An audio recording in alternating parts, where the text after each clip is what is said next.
欢喜在地新闻，乡亲啊，大家平安。今仔日是新历的12月初8，旧历的10月24，礼拜二。新闻的头一条，还会记得2年前发生伫嘉义民雄的豆奶蛋中毒的事件无？当时有52个人食完早顿了后食物中毒，甚至有一个中正大学的研究生中毒死亡。当时这个豆奶蛋的头家是互判无罪，尾后这个头家竟然来经营地下工厂。 做豆奶、做奶茶、做杏仁茶等等，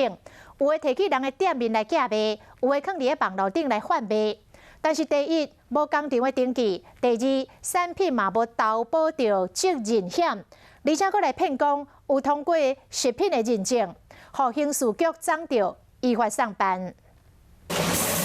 违法的地下食品工厂被抓到是要你生产豆奶，警方敲到将近3000罐的产品，即系牛奶茶、杏仁茶、豆奶、红茶等等，看起来包装真完整，不过拢无经过国际食品认证，嘛无产品的责任险，不过业者伫外包装有打投保加认证的假标签，欺骗消费者。标榜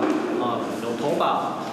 产品责任险2000万，涉嫌制作伪标地下食品厂的负责人，较早伫嘉义嘛开过几间早餐店，2年前，伊才因为52人食过早顿了，食物中毒被停业。当时有一个嘉义中正大学姓林的研究生，照了因发过食的食胖了无命，不过负责人判无罪。想不到今年9月，伊开始搁开地下工厂生产饮料，伫店面甲网络伫卖。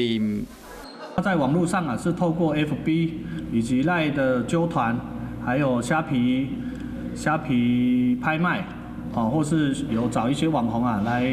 行销他的产品。刑事局伫12月初2到地下食品工厂查扣期具甲库存的产品，不过这几天来，业者伫网络商店的物件也未退落来，负责人被依照涉嫌诈欺、伪造文书罪、妨碍农工商罪、商标法、甲食品安全法等等送办。卫生局嘛将这饮料拢总抽样送验，要你等检验的结果。